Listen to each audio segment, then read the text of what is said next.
Bienvenidos a un nuevo episodio de Consultando, el espacio donde abordamos temas de salud femenina de manera clara, cercana y sin miedo. Hoy hablaremos de un tema que afecta a millones de mujeres alrededor del mundo, pero del cual aún se habla muy poco, la incontinencia urinaria.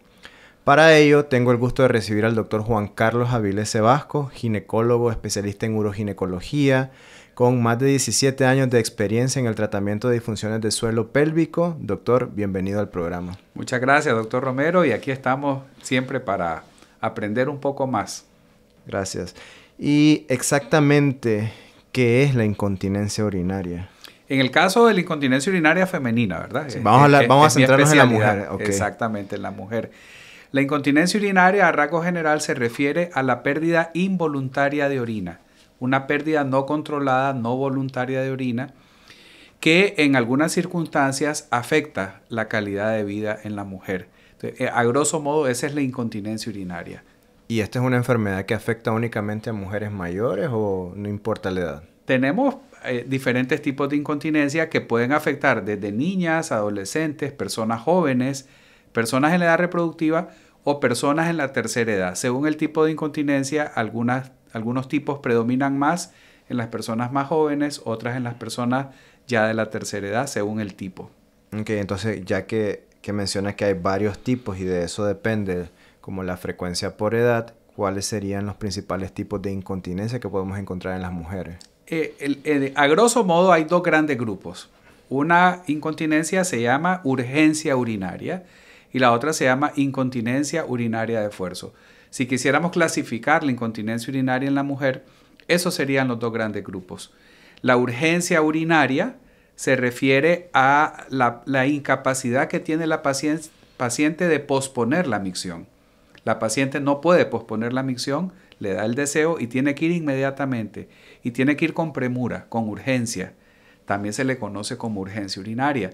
Y en algunas ocasiones severas, en lo que la paciente se levanta para ir al baño, ocurre una emisión involuntaria de orina. Entonces solo se sale si tiene ganas de ir al baño. Cuando aparece el deseo de micción, la sensación es demasiado brusca, de tal manera que condiciona una contracción muy brusca del músculo de la vejiga que la hace correr a la paciente y muchas veces en ese trayecto la persona pierde orina. En casos más severos, la vejiga vacía totalmente y la paciente literalmente se orina antes de llegar al inodoro. A eso se le conoce como urgencia urinaria. La urgencia urinaria es muy frecuente en las mujeres de la tercera edad porque tiene que ver con un deterioro neurológico en la función de la vejiga. Sin embargo, podemos tener urgencia urinaria en mujeres jóvenes, en niñas o en adolescentes. En esos casos estaría asociado a algún tipo de trauma, algún tipo de estrés o ansiedad.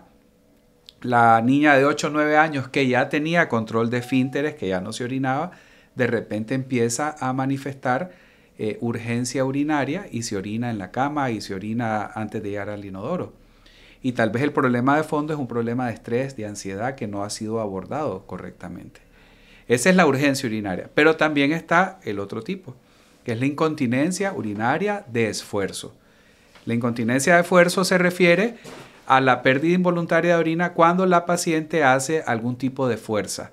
Tose, estornuda, se ríe, levanta un objeto, se agacha, camina y hay una pérdida involuntaria de orina. Ahí tiene que ver una falla en el mecanismo de cierre de la uretra. La uretra de la mujer tiene que mantenerse cerrada mientras la vejiga está llenando. Si ese mecanismo de cierre falla, y generalmente falla cuando hay algo que aumente la presión abdominal, la uretra se abre y por tanto permite escape de orina a la hora de hacer algún tipo de fuerza. A esa se le llama incontinencia urinaria de esfuerzo. Y eso está asociado en la mayoría de casos a la paridad, al hecho de que la paciente tuvo 2, 3, 4 nacimientos por vía vaginal y eso va ocasionando un deterioro, una elongación, un estiramiento de las fibras de la uretra y se va perdiendo esa capacidad de cierre. Serían los dos grandes grupos para poder clasificar la incontinencia urinaria. La urgencia urinaria se le conoce también vejiga hiperactiva y la incontinencia urinaria de esfuerzo. De acuerdo. Y usted mencionaba que los embarazos es un factor de riesgo para presentar incontinencia. ¿qué otros factores de riesgo, además del embarazo, pueden predisponer? Porque hay pacientes que definitivamente no han tenido embarazo y aún así tienen incontinencia urinaria, principalmente de esfuerzo. Claro, el nacimiento vaginal, digamos, no estamos diciendo que el parto vaginal no haya que practicarlo. El parto vaginal es lo mejor y ojalá todas las pacientes tengan la oportunidad de tener un nacimiento vaginal.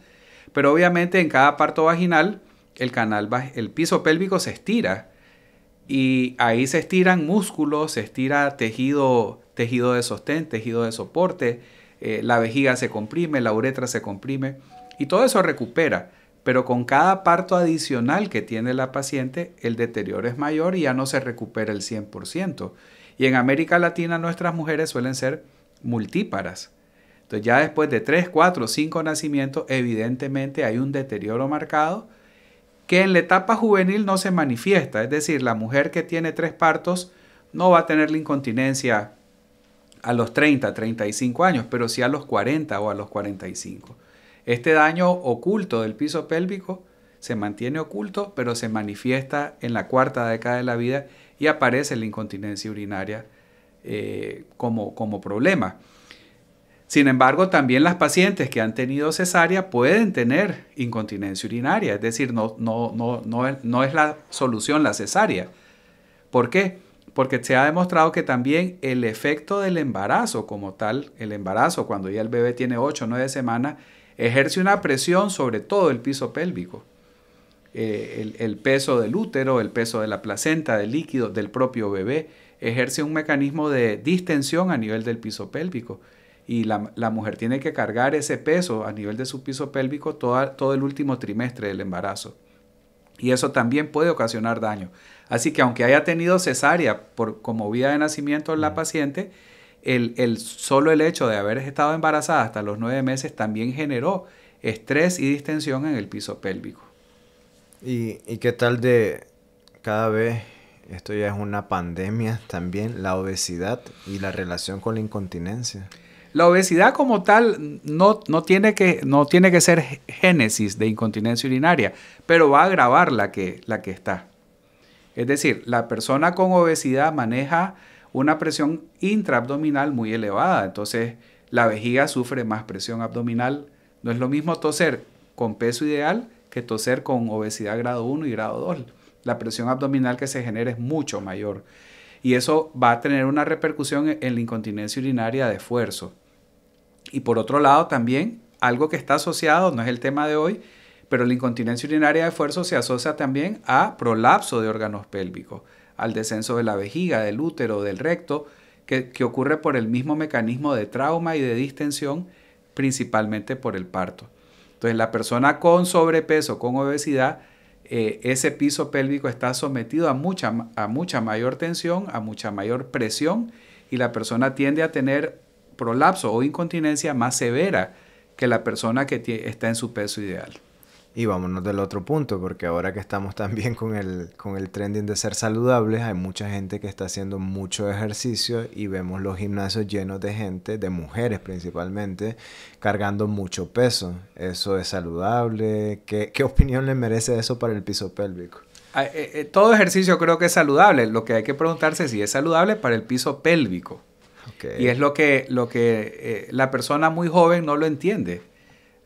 Muchachas de 22, 25 años quieren tener un cuerpo bien escultural, pero hay ejercicios que definitivamente son de alto impacto para el piso pélvico. Por ejemplo, las pesas, hacer sentadillas con pesas. La presión abdominal que se genera es muy importante.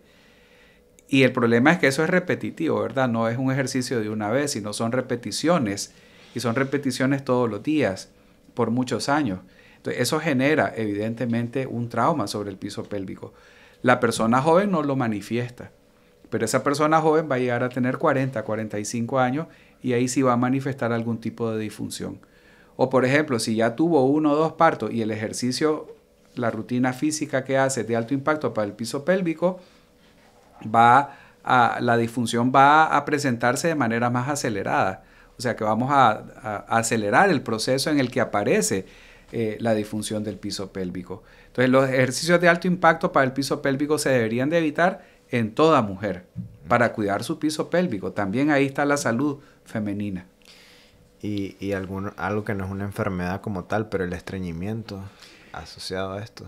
Claro, es lo mismo, volvemos a lo mismo. La persona estreñida requiere pujar para poder lograr la defecación. El pujo es un trauma, es una presión abdominal. El pujo es agarrar aire, cerrar la boca y hacer fuerza hacia abajo. Es un incremento brusco de presión abdominal con lo que la persona logra defecar, pero también genera tensión sobre el piso pélvico. Entonces, el estreñimiento crónico es el problema. Entonces, esa persona tiene que pujar constantemente para eso. Y eso genera prolapso de órganos pélvicos, o la paciente que ya tiene incontinencia, cada vez que puja, pues va a tener incontinencia urinaria. Entonces, tiene que controlarse el problema de fondo, que es el estreñimiento. Y el piso pélvico hay que verlo como una unidad integral. Es muy raro que una persona solo tenga una disfunción.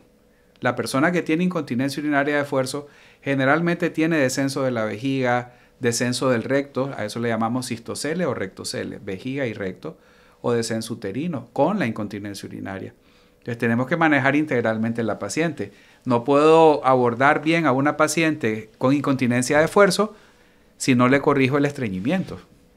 De acuerdo, o sea, hay muchos factores que pueden debilitar el suelo pélvico principalmente, entonces hay que ir como tomando conciencia de cada uno, y qué bueno que nos lo está explicando para que los pacientes tomen como cartas en el asunto y puedan disminuir la probabilidad de presentar esta. Hay dos factores que explican por qué la disfunción del piso pélvico en la mujer.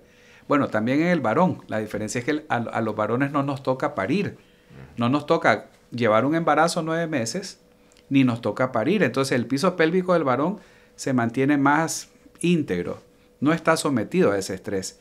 A la mujer le toca el embarazo, 9 meses de embarazo, son 9 meses de peso sobre el piso pélvico, y el parto y la cesárea como tal. Y además que somos los seres humanos, caminamos en 2 pies. Entonces se genera la fuerza de gravedad sobre el piso pélvico.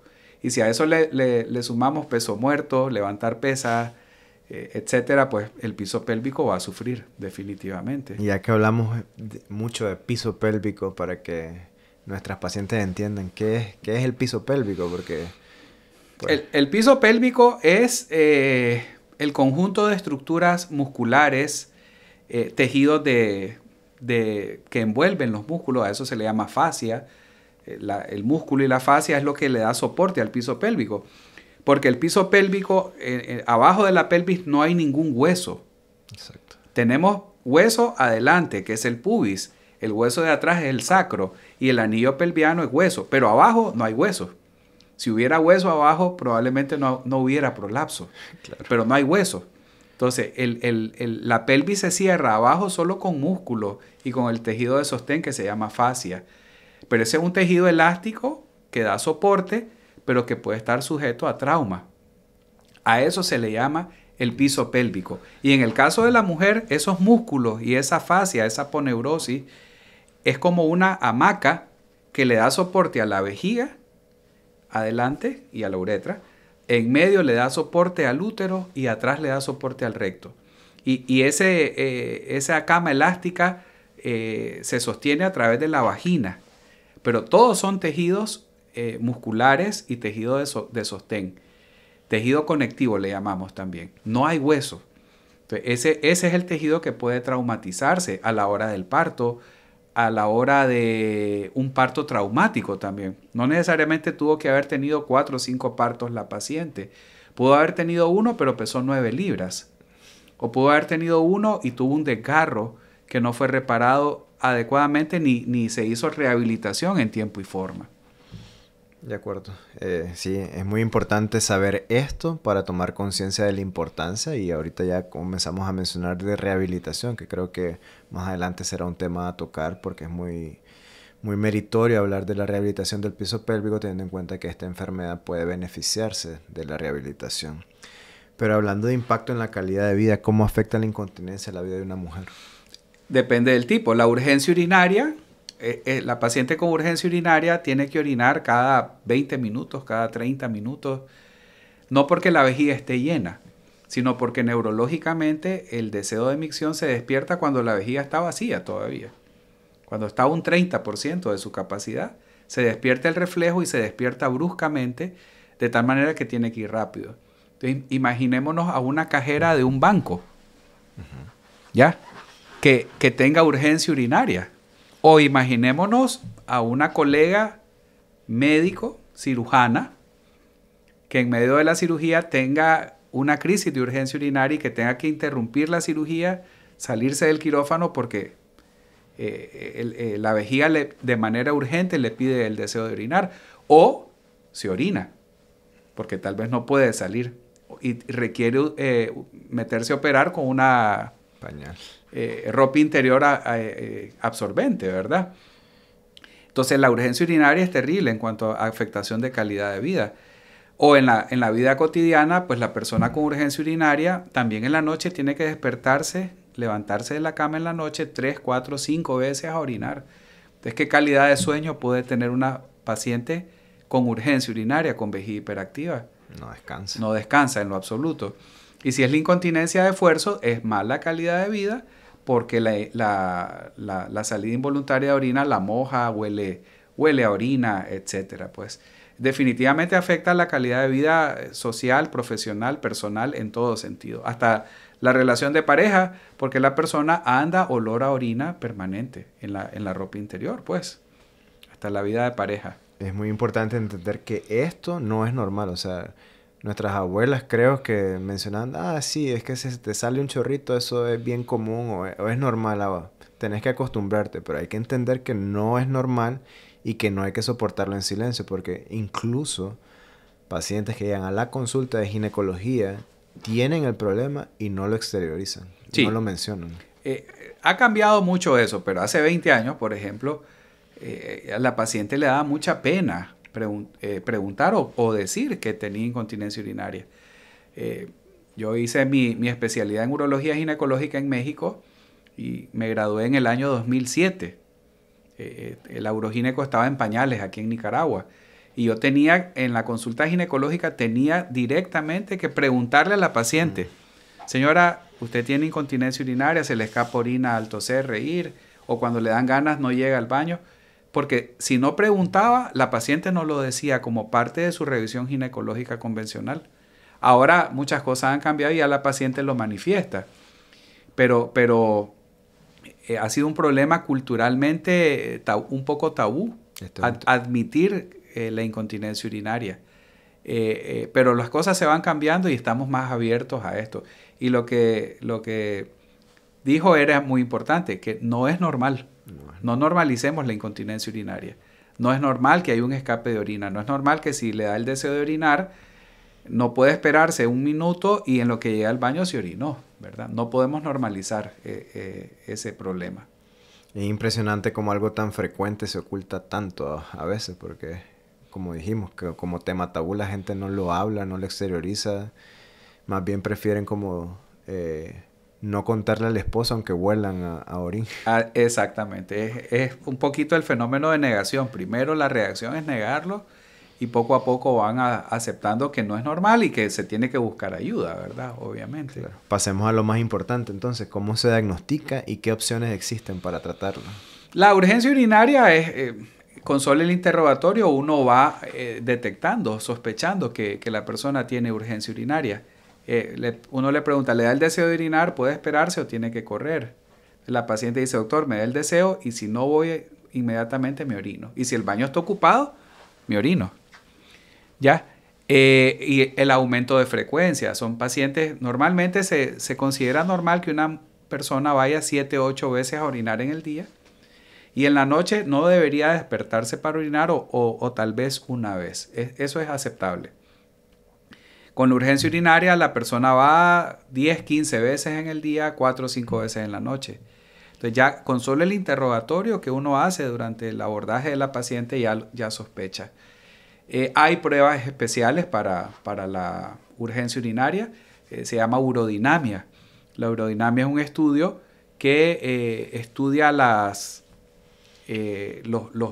presiones que hay dentro de la vejiga, las presiones que hay en la uretra, presiones a nivel de los músculos del piso pélvico durante el llenado de la vejiga. Entonces se registra curvas de presión durante el llenado y el vaciamiento de la vejiga para poder hacer un estudio analítico más objetivo. Y ahí se diagnostica la urgencia urinaria. En el caso de la incontinencia urinaria de esfuerzo, las pruebas clínicas son bastante más sencillas.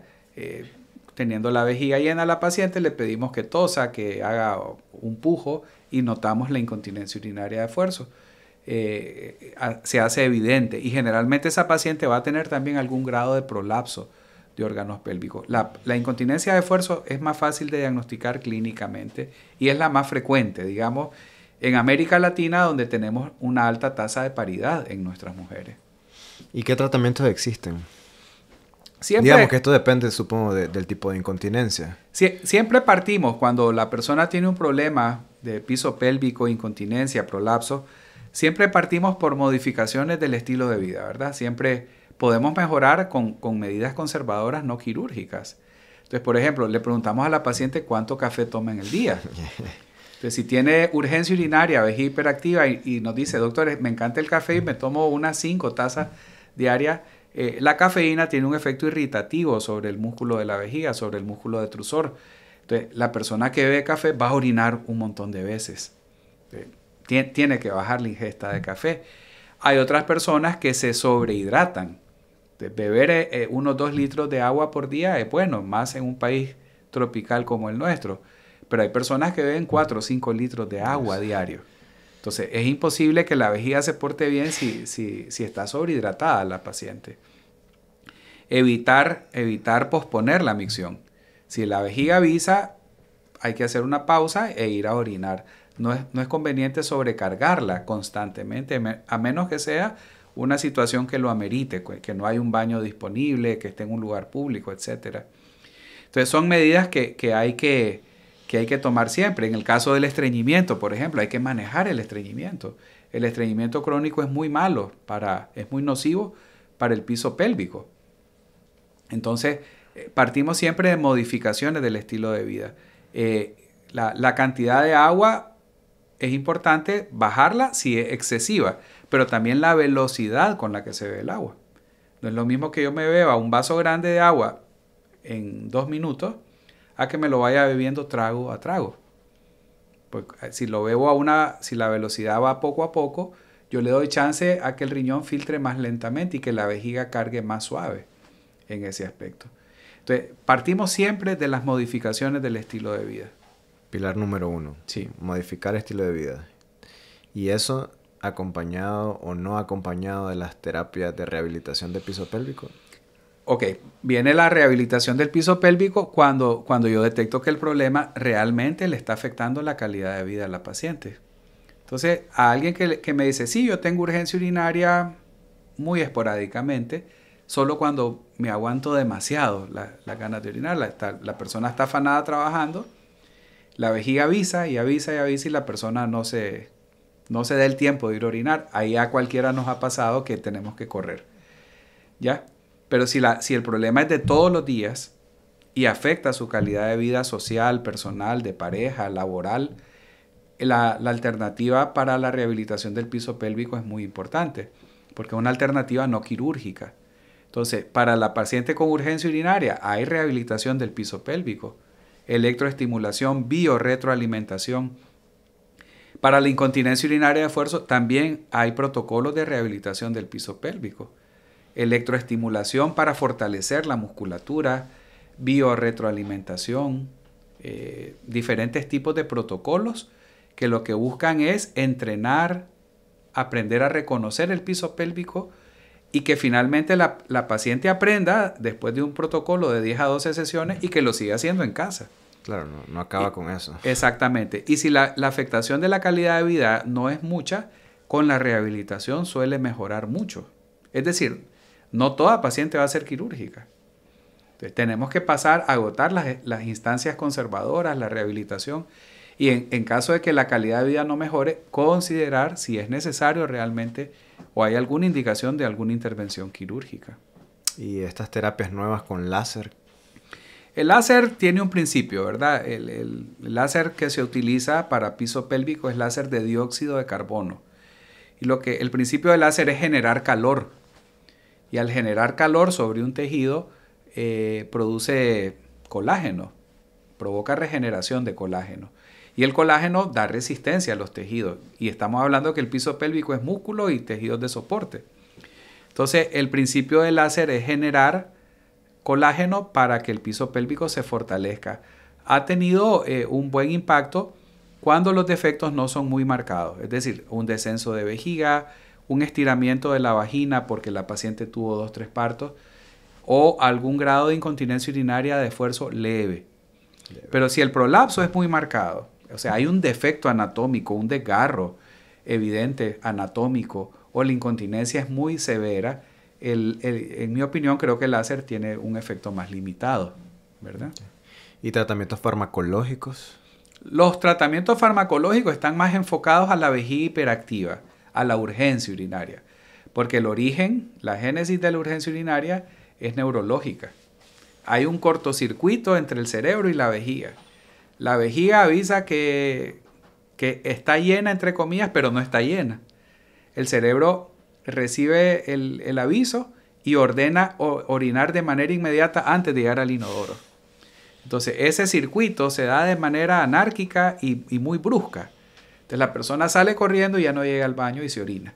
Entonces, ahí los fármacos intervienen de una manera muy importante.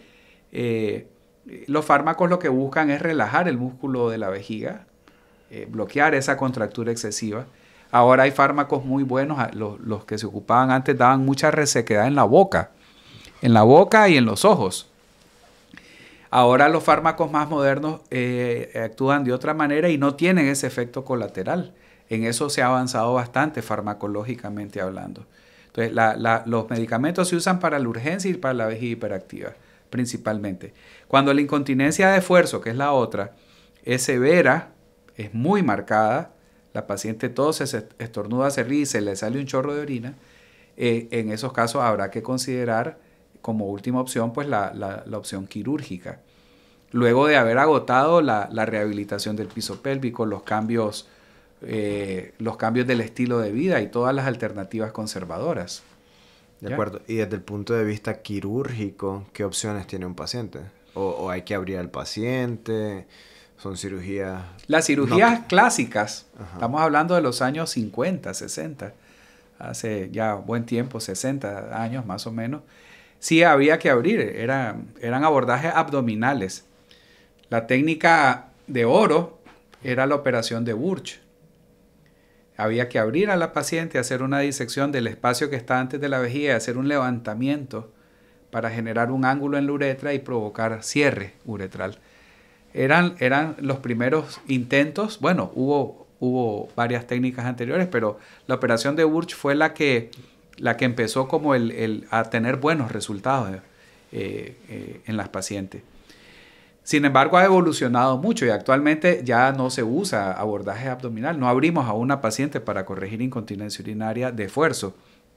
La urgencia urinaria no se opera, ¿verdad? Aclarémoslo siempre, pues la urgencia urinaria es otra cosa, esa no se opera. La que se opera cuando hay indicación es la de esfuerzo. Actualmente las técnicas son de abordaje vaginal y lo que usamos es la cinta vaginal libre de tensión, que hay un abanico de variedades de cinta vaginal, desde cintas muy pequeñitas de anclaje corto o la cinta vaginal clásica, que lo que hace es una malla finita, como una cinta, como un tape, que se coloca debajo de la uretra a manera de hamaca.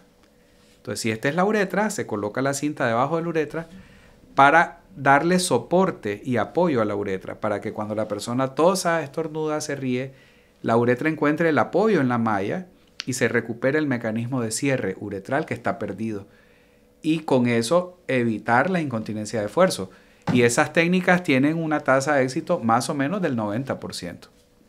Se considera una técnica de invasión mínima, técnica vaginal, el dolor es mínimo, la recuperación es muy rápida en comparación a las técnicas clásicas que se hacían antes. Claro, entonces hay esperanza para todas las pacientes, solo hay que saber identificar el tipo de incontinencia y buscar la ayuda calificada. Lo primero es reconocer que hay un problema, ¿verdad? Que por ahí esa es la labor de cada persona, la labor de cada paciente. Tiene que admitir que hay un problema para buscar ayuda, ¿verdad? En muchos casos se esconde, entra en negación, se pone una toalla sanitaria para disimular, pero el problema sigue. La toalla sanitaria solo retrasa los diagnósticos y retrasa la conciencia de que existe un problema. Pero es reconocerlo. Y luego sí, muchas cosas han cambiado. Pues actualmente en toda la familia de ginecólogos, me atrevería a decir que se maneja muy bien el abordaje diagnóstico inicial de la incontinencia urinaria, de la urgencia urinaria, muy diferente a lo que pasaba hace unos 20 años, que solo habían conceptos muy básicos y vagos del problema de la incontinencia urinaria femenina. Creo que actualmente los ginecólogos tienen conceptos muy importantes, muy claros, y saben cuándo derivar o cuándo no derivar a la especialidad pertinente, ¿verdad? Sí, porque ahora hay muchas alternativas, la mayoría seguras y altamente efectivas para corregir el problema. Así es. Y hablando un poquito de prevención y algunas recomendaciones para quienes aún no presentan ningún síntoma, ¿hay algo que se pueda hacer para prevenir la incontinencia? Sí, toda mujer desde que ya está en la adolescencia, digamos, o cuando inicia su vida sexual, debería hacer los ejercicios de Kegel, los ejercicios de fortalecimiento, que es contraer la vagina y aprender a relajarla también.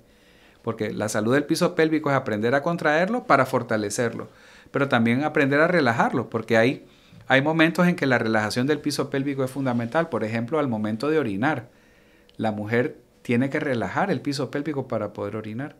Por eso cuando la mujer no se sienta, sino que se queda en cuclillas porque el baño está sucio, el acto de orinar, el acto de la micción, no va a ser un acto fisiológico. No va a lograr evacuar totalmente la orina, porque en esa posición en cuclillas es imposible que relaje el piso pélvico. Y la relajación del piso pélvico es fundamental para que la vejiga quede vacía. Entonces, enseñar desde la etapa temprana esos ejercicios, enseñarlos por supuesto en el embarazo y luego del nacimiento del bebé, hacer también un programa de rehabilitación básico del piso pélvico para que la persona recupere bien su piso pélvico y sea saludable. Recordemos que el piso pélvico es fundamental también para la parte íntima, para la vida sexual con su pareja.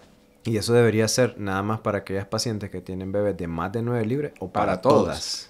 Toda mujer embarazada debería saber hacer su ejercicio. ¿Y se hace antes o después del parto?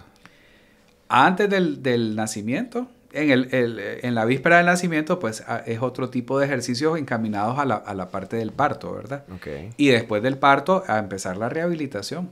Para que ese estiramiento que hubo cuando pasó un bebé por ahí, estiró vagina, presionó la vejiga, la uretra, el recto, tenga un proceso de recuperación adecuado. Sí se recupera, pero hay que hacer el ejercicio, hay que hacer el entrenamiento. Y aquí ya tenemos rehabilitación de piso pélvico. En el Hospital Vivian Pelas, desde hace un año, se hizo un protocolo y un programa de rehabilitación del piso pélvico que no existía, ¿verdad?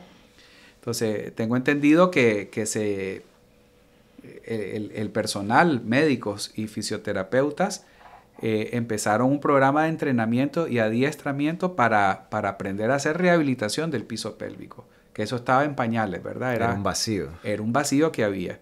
Y ahora actualmente se cuenta con un programa de rehabilitación y protocolos serios para cada patología, para cada entidad. Y eso tiene ya un año de haberse echado a andar. Entonces creo yo que es una herramienta que antes no existía aquí en Nicaragua y que ahora sí se puede ofrecer a nuestras pacientes. Doctor, muchas gracias por compartir todo su conocimiento. Creo que la verdad ha sido muy provechoso esta plática. Creo que a nuestras pacientes les ha funcionado bastante esta información. ¿Qué mensaje final le dejaría a nuestros pacientes? Que aprendamos a cuidar el piso pélvico de nuestras mujeres. El mensaje a los médicos. Pero el mensaje a nuestras mujeres, a nuestras pacientes, es que tienen que cuidar también su piso pélvico. Ese es un grupo muscular que mantiene la armonía en muchos aspectos de la vida de la mujer. El piso pélvico sostiene la uretra, la vejiga, el útero y el recto. ¿Ya? Entonces, mantener eso íntegro y saludable es fundamental para que todos esos órganos trabajen bien a lo largo de toda la vida. Entonces, lo tenemos que cuidar y enseñar que hay que cuidarlo desde que la persona es joven. Por supuesto, también en la edad reproductiva, en la etapa de climaterio y menopausia y en la tercera edad también. Excelente mensaje. Gracias por acompañarnos. Gracias a todos por escucharnos. Claro que sí. Gracias. Si este episodio te fue útil, ayúdanos, compártelo. Hay que romper el tabú sobre la salud femenina. Nos escuchamos en el próximo episodio. Hasta pronto. Hasta pronto.